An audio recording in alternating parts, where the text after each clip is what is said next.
నేను పీడిఎఫ్ ఇస్తాను మాట ఇచ్చాను.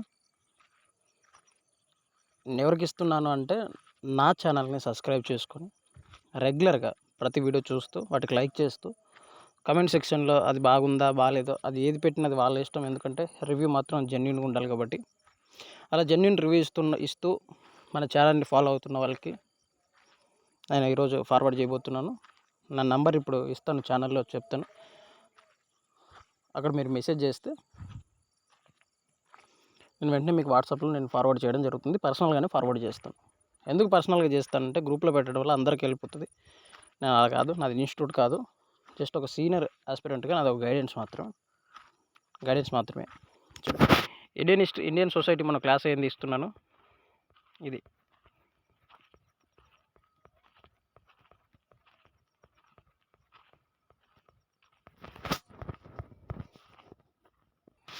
అలాగే ఇండియన్ హిస్టరీ కూడా ఇంకా కొంచెం చెప్పేది ఉంది, కానీ ముందే ఇస్తున్నాను. అంటే కొంతమంది ట్రస్ట్ అనిపించారు నాకు, అంటే వాళ్ళు జెన్యూన్గా అడగడం, వాళ్ళ మాటలు కొంతమంది అన్న కొంచెం ఫైనాన్షియల్గా అలా చెప్తున్నారు.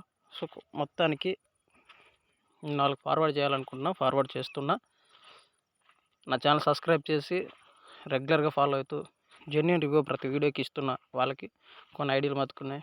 B.SR17 అనుకుంటా, తర్వాత వచ్చేసి వీరు తర్వాత హుషేన్ సంథింగ్ కొన్ని పేర్లు నాకు గుర్తున్నాయి, పెడుతున్నారు కామెంట్, నేను చూసుకుంటున్నాను మా ఫ్రెండ్.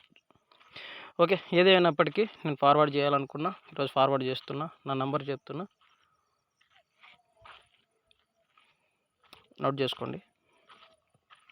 9505724315. మళ్ళీ చెప్తున్నా, 9505724315. ఇది నా నంబర్, ఇది ఛానల్ నంబర్. కాల్స్ ఎవరు చేయొద్దు, జస్ట్ మెసేజ్ చేయండి. మీరు మా ఛానల్ సబ్స్క్రైబ్ చేసినట్లు ఆ ఛానల్ సబ్స్క్రైబ్ చేసిన ఆ స్క్రీన్ షాట్ ఒకటి ఫార్వర్డ్ చేసేయండి. నాకు అర్థమైపోతుంది మీ ఐడితో ఏంటి అనేసి. ఓకే, మీ ఐడి కూడా ఫార్వర్డ్ చేయండి, మీ ఛానల్ ఐడి, మీ యూట్యూబ్ ఐడి ఉంటుంది, అది ఫార్వర్డ్ చేసేయండి. నేను చూసేసి వాళ్ళకి పెట్టేస్తాను. తప్పకుండా నా సబ్స్క్రైబర్స్ అందరికీ పెట్టేస్తా, మాట ఇస్తున్నా. మరి ఫస్ట్గా రెగ్యులర్గా నేను ఫాలో అవుతూ మన వీడియో చూస్తున్న వారికి నేను ఫార్వర్డ్ చేయబోతున్నాను. ఇంకొంచెం క్లాస్ కొంచెం పెండింగ్ ఉంది, అది ఇప్పుడు చూద్దాం. వాట్ అన్నట్లు, ఎందుకంటే ఫార్వర్డ్ చేస్తున్నా, చదువుకుంటారు ఇంక మీరు. ఇక్కడ వరకు అయింది మనకి. ప్రాచీన శిలాయుగంలో పాలియోలిథిక్ ఏజ్లో అయిపోయింది కదా. ఇక్కడ ఎక్కడున్నాయి అంటే కర్నూలు కాదు, నంద్యాలలో ఉన్నాయి. అప్పుడు కర్నూలు, ఇప్పుడు నంద్యాల. పెలుంగోలు మొదటి మేఘాలయ ఉంటే రెండోది మన ఆంధ్రప్రదేశ్లోనే నంద్యాలలో ఉంది. ఇది ఓకే. తర్వాత ప్రాచీన శిలాయుగానికి అవశేషాలు చెప్పాము. తర్వాత ప్రాచీన శిలాయుగానికి చెందిన అవశేషాలు బయలుపడిన ప్రాంతాలు ఎక్కడెక్కడ అంటే మధ్యప్రదేశ్లోని భీంబెట్కా ఇక్కడ లభించడం జరిగింది. మరి ముఖ్యంగా రాక్షస బాల అవశేషాలు ఎక్కడ లభించాయి అంటే తెలంగాణలో లభించాయి. తెలంగాణ రాష్ట్రంలోని ఆదిలాబాద్ జిల్లాలో లభించడం జరిగింది. ఆంధ్రప్రదేశ్ నెల్లూరు జిల్లాలో కామకూరులో రాతిగొడ్డలు లభించింది. ఇది ఇంపార్టెంట్ అండి. ఇక్కడ ఆంధ్రప్రదేశ్లో ఎక్కడ అంటే నెల్లూరు జిల్లాలో కామకూరులో రాతిగొడ్డలు లభించింది. ఇది ఇంపార్టెంట్ పాయింట్. తర్వాత ఇవన్నీ చూసుకోండి.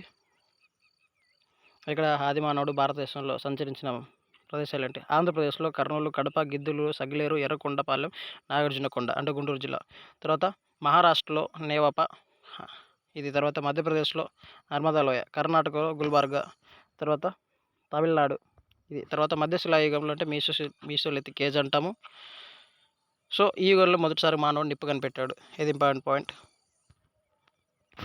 మానవుడు మొదటిసారి నిప్పు కనిపెట్టాడు. అయితే మధ్యశిలాయుగానికి మీసోలిథిక్ ఏజ్ అని పేరు పెట్టింది ఎవరంటే జాక్వాస్ డి మోర్గాన్. దీని పేరు కూడా ఇంపార్టెంట్ అండి, ఇది గుర్తుపెట్టుకుని అడిగే ఛాన్సెస్ ఉన్నాయి. ఇది గుర్తుపెట్టుకోండి, ఇది ఇంపార్టెంట్. తర్వాత యుగంలో మానవ శిలలు వేయడం నేర్చుకున్నాడు. శిలలపై చిత్రాలు నేర్చుకున్నాడు. తర్వాత ఇక్కడ చూడండి, చదువుకోండి ఫ్రెండ్స్. ఈసారి జాబ్ కొట్టాడు ఒక ఫండ్ మేము పెట్టాం. చూడండి ఇవేంటి అంటే అప్పుడు ఎలా ఉన్నాడు ఆది మానవుడు అనడానికి సంబంధించి పెట్టాను. చూడండి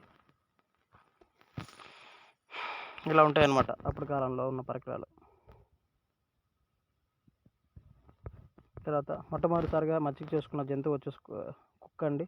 మధ్య శిలాయుగానికి చెందిన ఆంధ్రప్రదేశ్ రాష్ట్రంలో కర్నూలు జిల్లా అనంతపురంలో పాల్వాయి బూడిద కుప్పలు బయలుపడ్డాయి. అంటే ఆంధ్రప్రదేశ్లోని అనంతపురం జిల్లా, కర్నూలు జిల్లా, ఆంధ్రప్రదేశ్లోని కర్నూలు జిల్లా మరియు అనంతపురం జిల్లాలో పాల్వాయి బూడిద కుప్పలు బయలుపడడం జరిగింది. ఇది ఇంపార్టెంట్. అలాగే కర్నూలు ప్రాంతంలో ముచ్చట్ల చింతమానగవి ప్రాంతంలో సూక్ష్మ శిలాయుగానికి చెందిన ఎముకలతో చేసిన పనిముట్లు లభ్యమయ్యాయి. Very very very important. Kurnool జిల్లాలో ముచ్చట్ల చింతమానగవి ప్రాంతంలో సూక్ష్మ శిలాయుగానికి చెందినటువంటి ఎముకలతో చేసిన పనిముట్లు లభ్యమవడం జరిగింది. ఈ పాయింట్ రాసి పెట్టుకోండి. ఎగ్జామ్ పాయింట్ ఆఫ్లో గతంలో వచ్చింది, ఇప్పుడు వచ్చే ఛాన్సెస్ ఉన్నాయి. ఇది ఇంపార్టెంట్ కర్నూలుకు సంబంధించి. తర్వాత ఆంధ్రప్రదేశ్లో మధ్య శిలాయుగానికి చెందిన అవశేషాలు గుంటూరు, ప్రకాశం లభించగా తెలంగాణ, ఆదిలాబాద్ జిల్లాలో లభించాయండి. తర్వాత మధ్య శిలాయుగానికి చెందిన ఇవన్నీ చూసుకోండి. ఇంకా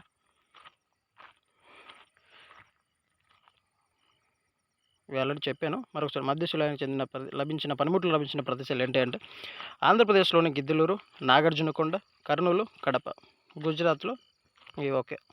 మనం మెయిన్ మనీ చూడండి, తర్వాత అవి కూడా చూసుకోండి. నవీన శిలాయుగం అంటే నియోలిథిక్ ఏజ్ అంటామని, అంటే కొత్త రాతి యుగం అని. దీన్నే ప్రథమ విప్లవంగా పిలువబడిన నవీన కాలం అంటాం. ప్రథమ విప్లవంగా పిలువబడిన కాలం ఇది ఇంపార్టెంట్ అండి. ఇది చూసుకోండి మెయిన్గా. ఇది ఇంపార్టెంట్. ప్రథమ విప్లవంగా పిలువబడిన కాలం నవీన శిలాయుగం. తర్వాత ఈ కాలంలో ఆదిమానవుడు స్థిర నివాసం ఏర్పాటు చేసుకున్నాడు. స్థిర నివాసం ఏర్పాటు చేసుకోవడానికి కారణం వ్యవసాయం. ఆదిమానవుడు స్థిర నివాసం ఏర్పాటు చేసుకునే కారణం వ్యవసాయం. చక్రాన్ని కనుగొనడం జరిగింది. దీని రవాణా కోసం వాడాడు. భారతదేశంలో ఏర్పడిన మొదటి గ్రామం మెహ్రాగర్. ఇది ఇంపార్టెంట్. మానవుడు ఉపయోగించిన తొలి రాగి. ఇవి రెండు ఇంపార్టెంట్. భారతదేశంలో ఏర్పడిన మొదటి గ్రామం మెహ్రాగర్. మానవుడు ఉపయోగించిన తొలి లోహం రాగి. ఓకే. ఇవి పీడిఎఫ్లు నేను ఫార్వర్డ్ చేస్తున్నా. నా నంబర్ చెప్పాను, ఛానల్ నెంబర్ మళ్ళీ చెప్తాను, 9505724315. ఓకే, దాన్ని చేయండి, నేను ఫార్వర్డ్ చేస్తాను. Okay, bye bye.